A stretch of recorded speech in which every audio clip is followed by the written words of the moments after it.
नमस्कार दोस्तों, हमें लास्ट वीक मार्केट में पॉजिटिव कैंडल देखने को मिल चुकी है। अब इसके पीछे क्या रीजन और कैसे मार्केट को लेकर चलना है, क्या नेक्स्ट वीक भी मार्केट यहां पर अपर साइड जाना कंटिन्यू करेगी या फिर मार्केट यहां से गिरने वाली है, उसके बारे में बात करने वाले हैं। साथ ही साथ ऑल टाइम हाई के पास भी मार्केट पहुंच चुकी है और यहां पर kind of a cup and handle pattern भी बनते हुए नजर आ रहा है।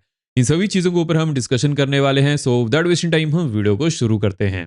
अब देखिए, करंटली अगर मार्केट की सिचुएशन की बात करें तो मार्केट में क्या सिचुएशन बनते हुए नजर आ रही है। वीकली चार्ट पर एक अच्छी पॉजिटिव कैंडल देखने को मिल चुकी है, लेकिन अगर हम यहाँ पर इंपॉर्टेंट अपडेट्स की बात करेंगे, कौन सी अपडेट्स मिलते हुए नजर आ रही हैं। सबसे पहले हम बढ़ते हैं एफआईज का कैसा हमें डाटा देखने को मिल चुका है। देखिए, एफआईज ने आज के दिन भी ग्रीन में डाटा शो किया है, लेकिन अगर हम डीआईज की बात करें, देखिए डीआईज कंटिन्यूसली बहुत ज्यादा ग्रीन में डाटा शो कर रहे हैं। इसके बारे में मैंने आपको अपडेट किया था कि यहाँ पर जो डीआईज बहुत ज्यादा डाटा शो करते हुए नजर आ रहे हैं। अब डीआईज के पास इतना कॉन्फिडेंस कहां पर आ रहा है और एफआईज का कॉन्फिडेंस यहां पर इतना ज्यादा कम क्यों है, वो एक सबसे बड़ा क्वेश्चन मार्क बन चुका है। अब इसके पीछे क्या रीजन है, उसके बारे में बात कर लेते हैं। देखिए, एफआईज यहां पर ज्यादा ग्रीन में डाटा शो क्यों नहीं कर रहे हैं और सेलिंग ज्यादा क्यों करते हुए नजर आते हैं। बिकॉज अभी के लिए जो करंटली मार्केट में सिचुएशन है, यूएस और इंडिया की यहां पर जो टैरिफ डील है अभी भी लटकी हुई है, वहां पर हमें कुछ भी कंफर्मेशन सुनने को नहीं मिली है, जिसकी वजह से एफआईज यहां पर ज्यादा ग्रीन में डाटा शो नहीं कर रहे हैं, सेलिंग ज्यादा करते हुए नजर आते हैं। लेकिन अगर हम यहां पर डीआईज की बात करेंगे, डीआईज इतना ज्यादा डाटा यहां पर क्यों शो कर रहे हैं, बिकॉज जैसे कि आपको पता है मंथली बेसिस पर डीआईज के पास एसआईपी का बहुत ज्यादा पैसा आ रहा है और वो कहां पर लगाते हुए नजर आ रहे हैं, मार्केट में। इसकी वजह से हमें यहां पर बहुत ज्यादा पॉजिटिव में डाटा देखने को मिल जाता है। लेकिन जब भी यहां पर एफआईज बहुत ज्यादा पॉजिटिव में डाटा शो करेंगे, उस समय आप देखेंगे कि यहां पर जो डीआईज का डाटा रहेगा वो सेलिंग की तरफ होगा या फिर वो बहुत ज्यादा कम पॉजिटिव होगा। बिकॉज एफआईज के ऑर्डर्स को फिल ओनली डीआईज करते हैं, रिटेल्स का इतना बड़ा नंबर नहीं होता है अगर हम वॉल्यूम की बात करें। लेकिन अगर हम नेक्स्ट अपडेट की बात करें, देखिए यूएसए की बात करें तो यूएसए में जितने भी डाटा आने थे उनमें से बहुत सारे डाटा तो डिले होते जा रहे हैं और नेक्स्ट वीक से डाटा आना शुरू हो सकता है। इसके ऊपर मैं आपको पहले से अपडेट कर रहा हूं, बिकॉज ऐसी अपडेट हमें आने वाले दिनों में सुनने को मिलेंगी। ये अभी के लिए न्यूज सोर्सेज में पब्लिश नहीं हुई है, लेकिन ऐसी खबरें उठना शुरू हो चुकी हैं कि नेक्स्ट वीक या फिर नेक्स्ट वीक के कंप्लीट होने तक जो यूएसए में शटडाउन है उसके ऊपर हमें कुछ बड़ी अपडेट सुनने को मिल सकती है, या फिर जो डाटा है ये फिर से रिलीज होना शुरू हो सकते हैं। अब इसके ऊपर फोकस होना चाहिए, बिकॉज इस बार के जो यूएस के रिटेल सेल्स डाटा है, पीपीआई डाटा है, वो भी लास्ट डे रिलीज नहीं हुए थे। लेकिन देखिए, हमें एक चीज के ऊपर फोकस करना है, जैसे कि फेड मीट अक्टूबर के लास्ट वीक में होनी है, तो वो मार्केट के लिए बहुत ज्यादा इंपॉर्टेंट रोल प्ले करने वाला है। उससे पहले शटडाउन खत्म होता है या फिर जो डाटा है ये आना शुरू होते हैं, उसके बाद मार्केट में जो सिचुएशन रहेगी वो थोड़ा सा घबराना शुरू हो सकती है, घबराहट हो सकती है। अब ये देखना पड़ेगा कि जो फेड की मीट है और उससे पहले अगर यहां पर डाटा आते हैं उसमें कितने दिन रहेंगे। अगर वो दिन यहां पर ज्यादा रहेंगे उस समय मार्केट में वो सिचुएशन हमें देखने को मिल सकती है। लेकिन टिल देन यहां पर जो हमारे पास सिचुएशन देखने को मिल जा रही है, स्पेशली अगर हम यहां पर ग्लोबल मार्केट की बात करें। एंड वीडियो में आगे बढ़ने से पहले वीडियो को लाइक करते जरूर जाएगा और जो भी आपके यहाँ पर कमेंट्स रहते हैं मैं कमेंट्स यहाँ पर पढ़ता हूँ। एंड मेक श्योर कीजिएगा चैनल को सब्सक्राइब भी जरूर कर लीजिएगा और बेल आइकन को ऑल पर रखिएगा सो दैट आप यहाँ पर कोई वीडियो मिस ना कर पाएं। बिकॉज देखिए, जो हमारा एनालिसिस होता है वो अनबेस्ट होता है। यहाँ पर क्या चीजें बनकर आती हैं, कैसे चीजें पैन आउट होते नजर आ रही हैं, कौन सी अपडेट सुनने को मिल जा रही हैं, सभी चीजों के ऊपर हम डिस्कशन करते हैं। साथ ही साथ मार्केट में क्या सिनेरियो बनकर आ रहा है उसके ऊपर भी बात करते हैं। अब देखिए, नेक्स्ट वीक में यहाँ पर किस चीज के ऊपर फोकस करना है। अगर हम मार्केट की बात करें, देखिए मार्केट में यहाँ पर हमें ऑलमोस्ट 1000 पॉइंट की रेंज देखने को मिल सकती है। बैंक्स की बात करें तो बैंक्स में ऑलमोस्ट हमें यहाँ पर 2000 पॉइंट की रेंज बनते हुए नजर आ सकती है।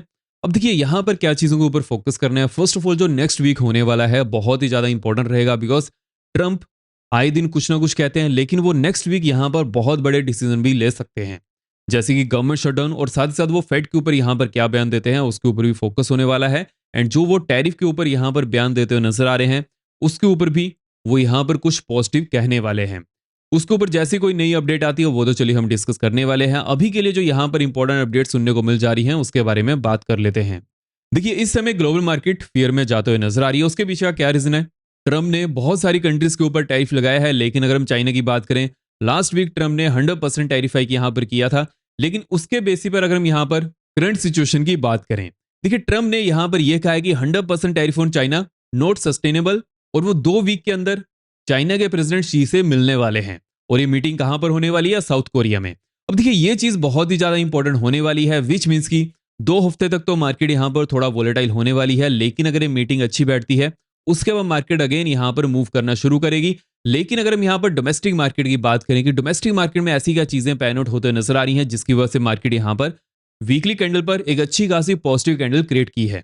देखिए जैसे कि मैंने आपको लास्ट वीडियो में अपडेट किया था कि यहां पर क्या क्या चीजें पैन आउट होते हुए नजर आ रही हैं। फर्स्ट ऑफ ऑल अगर हम यूएस और इंडिया की टैरिफ डील की बात करें, देखिए यूएस और इंडिया की टैरिफ डील यहां पर कंप्लीट नहीं हो पा रही है, लेकिन अगर हम रिसेंटली अपडेट्स की बात करें बोथ यूएस ऑफिशियल की तरफ से और इंडियन ऑफिशियल की तरफ से हमें यह सुनने को मिला था कि जो भी यहां पर डील पैन आउट होते नजर आ रही है अच्छे नोट पर चलते हुए देखने को मिल जा रही है, जिसकी वजह से क्या हुआ कि मार्केट उसको एज अ पॉजिटिव इंडिकेशन लेकर चलते हुए नजर आ रही है। साथ ही साथ अगर हम यहाँ पर क्वार्टरली डाटा की बात करें, वो भी अच्छे खासे हमें देखने को मिल जा रहे हैं टॉप टीयर कंपनीज के, जिसकी वजह से क्या है कि मार्केट को यहाँ पर संभलने में थोड़ा मदद मिलते हुए नजर आ रही है। बट अगर हम डोमेस्टिक मार्केट की बात करें, देखिए डोमेस्टिक मार्केट में हमें क्या चीजें देखने को मिल जा रही हैं।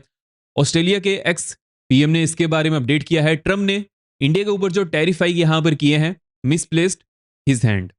अब देखिए यहां पर क्या चीजें बनते हुए नजर आ रही हैं। जब से ट्रम्प ने इंडिया के ऊपर टैरिफ हाइक किया है, उसके बाद जो यूएसए का यहां पर एशिया में स्टैंड था वो क्लियर होते हुए नजर नहीं आ रहा है। बिकॉज अगर वो इंडिया के साथ रिलेशन अच्छे नहीं करते हैं, उसके बाद क्या होगा, रशिया के साथ तो उनके रिलेशन अच्छे नहीं है, चाइना के साथ भी उनके रिलेशन अच्छे नहीं है। अगर वो इंडिया के साथ भी यहाँ पर अपने रिलेशन को अच्छे नहीं रखते हैं, उसके बाद यूएसए का यहाँ पर किसी भी बड़ी कंट्री जो एशिया में बड़ी कंट्रीज हैं, तीनों बड़ी कंट्रीज हैं, उनके साथ उनके रिलेशन अच्छे नहीं होंगे, तो उस समय यूएसए की पकड़ एशिया में बहुत ज्यादा कम हो जाएगी, उनका इन्फ्लुएंस बहुत ज्यादा कम हो जाएगा। अब ये चीजें हमें यहां पर देखने को भी मिल जा रही हैं। अब देखिए ट्रम्प का जो ड्रीम था नोबेल पीस प्राइज जीतने का, वो भी यहां पर कंप्लीट नहीं हो पाया है। अब यहां पर क्या चीजें बनते हुए नजर आ रही हैं, ट्रम्प नेक्स्ट ईयर के लिए भी नोबेल पीस प्राइज के लिए बहुत ज्यादा कोशिश करने वाले हैं, जिसकी वजह से वो यहां पर अब लास्ट ईयर जैसा हार्श होते हुए नजर नहीं आएंगे, या फिर ऐसा कहेंगे इस ईयर के जैसा। हाँ, नेक्स्ट ईयर में और अभी से वो यहां पर जो भी डिसीजन लेते हुए नजर आएंगे वो वहां पर ज्यादा हार्श नहीं होंगे, या फिर वो वहां पर चीजों को बैठकर रिजोल्व करते हुए ज्यादा नजर आएंगे एज कंपेयर टू टैरिफ, जिसकी वजह से हमें यहां पर क्या चीजें बनते हुए नजर आ रही हैं। जो भी ट्रम्प ने किसी भी कंट्री के ऊपर टैरिफाई किए थे, वहां पर वो थोड़ा सॉफ्ट टोन लेते हुए नजर आ रहे हैं। अभी के लिए वो ऑन टेबल यहां पर इन चीजों को सुलझाते हुए नजर आएंगे, जिसकी वजह से नेक्स्ट ईयर उनका जो नोबेल पीस प्राइज का ड्रीम है वो भी कंप्लीट हो पाए। अब देखते हैं यहाँ पर क्या चीजें बनते हुए नजर आती हैं। जैसे कुछ यहाँ पर अपडेट मिलती है वो तो चलिए हम डिस्कस करेंगे ही, लेकिन अब यहाँ पर कौन सी जोन्स बनने वाली हैं, कैसे चीजों को लेकर चलना है, उसके बारे में बात कर लेते हैं। देखिए अगर हम मार्केट की सिचुएशन की बात करें तो मार्केट में हमें कप एंड हैंडल पैटर्न बनते हुए नजर आ रहा है। अब यहाँ पर क्या चीजों के ऊपर फोकस करना है, फर्स्ट ऑफ ऑल जो ऑल टाइम हाई है वो भी ऑलमोस्ट यहाँ पर 500 पॉइंट ही दूर है। अब जब भी कोई ऐसी सिचुएशन बनती है वहां पर हमें किस चीज के ऊपर फोकस करना चाहिए कि यहाँ पर बिग प्लेयर्स भी, ऑपरेटर्स भी एक्टिव हो चुके हैं। अब यहाँ पर क्या सिचुएशन बनते हुए नजर आएगी, मार्केट इस जोन में वोलेटाइल हो सकती है, लेकिन वो वोलेटिलिटी किस तरफ होगी और कैसे उस चीज को लेकर चलना है उसके ऊपर फोकस करना पड़ेगा। उसके लिए हम मार्केट को डेली चार्ट्स की तरफ लेकर चलते हैं। अगर हम डेली चार्ट्स की तरफ बढ़े तो डेली चार्ट्स में हमें क्या चीज देखने को मिल जा रही है, मार्केट कंटिन्यूसली इस ईयर मई मंथ से इसी जोन में ही मूव करते हुए नजर आ रही थी। अब यहां पर किस चीज के ऊपर फोकस करना है, जब तक मार्केट 25,500 के ऊपर है, इसके नीचे अगर मार्केट डेली चार्ट्स के ऊपर क्लोजिंग देती है, उसके बाद यहां पर सेलिंग प्रेशर ज्यादा इंक्रीज हो सकता है। लेकिन टिल देन यहां पर जो मार्केट का मोमेंटम है वो अपर साइड की तरफ इंटैक्ट है। अब यहां पर किन जोन्स के ऊपर फोकस करना है उसके बारे में बात कर लेते हैं। अगर मार्केट 850 के ऊपर डेली चार्ट्स के ऊपर क्लोजिंग देती है, नेक्स्ट जोन यहां पर ऑलमोस्ट 26,100 की बनते हुए नजर आ रही है। हालांकि 100 से लेकर 300 की जोन में एक अच्छी खासी रेजिस्टेंस जोन प्रेजेंट है, यहां पर ऑपरेटर अपना काम करने वाला है, मार्केट को वोलेटाइल करने वाला है। लेकिन अगर मार्केट 26,300 के ऊपर डेली चार्ट्स के ऊपर क्लोजिंग देती है तो उसके बाद मार्केट में अगेन यहां पर मोमेंटम एक्टिव होते हुए नजर आएगा। लोअर एंड की बात कर लेते हैं। जैसे कि हमने लोअर एंड में डिस्कस किया है कि अगर मार्केट 25,500 के नीचे डेली चार्ट्स के ऊपर क्लोजिंग देती है, उसके बाद यहां पर सेलिंग प्रेशर इंक्रीज हो सकता है, जिसकी वजह से मार्केट अगेन 200 की जोन को टेस्ट करते हुए नजर आएगी। उसके बाद जो नेक्स्ट जोन यहां पर होने वाली है ऑलमोस्ट 24,825 की देखने को मिल सकती है। अगर मार्केट 825 की जोन को तोड़ती है, डाउन साइड में नेक्स्ट जोन यहां पर 24,500 की बनते हुए नजर आ रही है। लेकिन सिर्फ एक ही चीज के ऊपर फोकस करना है कि अगर मार्केट 25,500 के नीचे डेली चार्ट्स के ऊपर क्लोजिंग देती है, उसी के बाद ही यह सिनेरियो बनने की पॉसिबिलिटी ज्यादा देखने को मिल सकती है। और जैसे कि ट्यूसडे दिन हॉलीडे है, मंडे के दिन ही एक्सपायरी होने वाली है, तो वहां पर भी मार्केट में हमें वोलेटिलिटी ज्यादा देखने को मिल सकती है ऑन द मंडे सेशन। और जो मंडे का सेशन रहेगा उसको भी हम नेक्स्ट वीडियो में डिस्कस करने वाले हैं। इस वीडियो में हम नेक्स्ट वीक के लिए वीकली बेसिस पर इन सभी इंडाइसिस में किन जोन्स के ऊपर फोकस करना है उसके बारे में बात कर रहे हैं। अगर हम बैंक्स की बात करें कि बैंक्स में क्या सिनेरियो बनते हुए नजर आ रहा है, देखिए बैंक्स में सिर्फ एक चीज के ऊपर फोकस करना है, 58,000। अगर 58,000 के ऊपर डेली चार्ट्स के ऊपर क्लोजिंग देखने को मिल जाती है, बैंक्स अगेन यहाँ पर 58,660 के आसपास जाने की कोशिश कर सकते हैं। Banks already all time high के आसपास है और ऑल टाइम हाई भी बैंक्स ने यहाँ पर आज के दिन भी क्रिएट किया है। अब यहाँ पर किस चीज के ऊपर फोकस करना है कि अगर बैंक्स यहाँ पर 58,660 के ऊपर अगेन डेली चार्ट्स के ऊपर क्लोजिंग देते हैं, नेक्स्ट जोन यहाँ पर ऑलमोस्ट 59,500 की बनते हुए नजर आ रही है। लोअर एंड की बात कर लेते हैं। अब देखिए लोअर एंड में 57,350 के आसपास फोकस करना है। अगर इसके नीचे डेली चार्ट्स के ऊपर क्लोजिंग देखने को मिलती है डाउन साइड में, नेक्स्ट जोन यहाँ पर 56,800 की बनते हुए नजर आ रही है। उसके बाद नेक्स्ट जोन ऑलमोस्ट यहाँ पर 55,900 की देखने को मिल सकती है।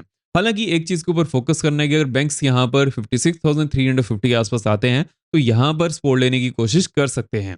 लेकिन अगर 350 की जोन अगर टूटती है, उसके बाद जो हमने यहाँ पर जोन्स को डिस्कस किया है 55,900, वहां तक जाने की पॉसिबिलिटी देखने को मिल सकती है। सेंसेस की बात कर लेते हैं कि सेंसेस में क्या सिनेरियो बनते हुए नजर आ रहा है। देखिए जैसे कि सेंसेस में हमें एक चीज के ऊपर फोकस करना है कि अगर सेंसेस यहाँ पर 84,000 के ऊपर डेली चार्ट्स के ऊपर क्लोजिंग देते हैं, नेक्स्ट जोन यहाँ पर 84,500 की बनने वाली है। उसके बाद जो नेक्स्ट जोन यहाँ पर बनते हुए नजर आ रही है 85,150 की देखने को मिल सकती है। लोअर एंड की बात कर लेते हैं। अब देखिए लोअर एंड में 83,100 के नीचे अगर डेली चार्ट्स के ऊपर क्लोजिंग देखने को मिलती है डाउन साइड में, नेक्स्ट जोन यहाँ पर 82,600 की होने वाली है। उसके बाद नेक्स्ट जोन ऑलमोस्ट यहाँ पर 81,800 की बनते हुए नजर आ रही है। अगर हम मिड कैप की बात करेंगे, मिड कैप में क्या सिनेरियो देखने को मिल सकता है। देखिए जैसे कि मिड कैप का जो ऑल टाइम हाई है वो भी पास ही है, लेकिन हम इस सिनेरियो में यहाँ पर किस चीज के ऊपर फोकस करना है। अगर हम मिड कैप के ऑल टाइम हाई की बात करें तो ऑल टाइम हाई है 550 के आसपास, जबकि अगर हम निफ्टी के ऑल टाइम हाई की बात करें तो निफ्टी का ऑल टाइम हाई यहाँ पर 500 पॉइंट ही दूर है। मिड कैप की बात करें तो मिड कैप का ऑल टाइम यहाँ पर 400 पॉइंट दूर है। अब अगर जो भी इंडाइसिस यहाँ पर ऑल टाइम हाई को ब्रेक करता है, अगर यहाँ पर overall sector all time high को ब्रेक करते हैं, उसके बाद जो मिड कैप रहेगा वो भी उसी चीज को फॉलो करने वाला है। लेकिन अगर उससे पहले मिड कैप यहाँ पर ऑल टाइम हाई को ब्रेक करता है, जिसकी पॉसिबिलिटी बहुत ज्यादा कम है, लेकिन अगर ऐसा होता है उसके बाद मार्केट में क्या सिनेरियो बनते हुए नजर आएगा। मार्केट फिर एक नई ट्रेजेक्ट्री में जा सकती है, लेकिन जब तक मिड कैप अपने प्रीवियस ऑल टाइम हाई को ब्रेक नहीं करता है, अदर जो इंडाइसेस हैं वो अगर ब्रेक कर भी देते हैं, वहां पर मैं ज्यादा फोकस नहीं करने वाला हूं। बिकॉज किसी भी कंट्री की इकोनॉमी जो रहती है वो मिड कैप सेक्टर से ही चलती है। अगर मिड कैप सेक्टर यहाँ पर अच्छा खासा परफॉर्म करता है, उसी के बाद ही उस चीज को यहाँ पर लेकर चला जा सकता है। तो वो चीज मैं यहाँ पर फोकस में करने वाला हूँ। लेकिन अगर हम नेक्स्ट वीक की बात करेंगे, नेक्स्ट वीक में मिड कैप में किन जोन्स के ऊपर फोकस करना है। देखिए 13,300 के ऊपर अगर डेली चार्ट्स के ऊपर क्लोजिंग देखने को मिलती है, नेक्स्ट जोन यहाँ पर 475 की बनते हुए नजर आ रही है। उसके बाद अगर 13,550 के ऊपर डेली चार्ट्स के ऊपर क्लोजिंग देखने को मिल जाती है, नेक्स्ट जोन यहाँ पर 715 की देखने को मिल सकती है।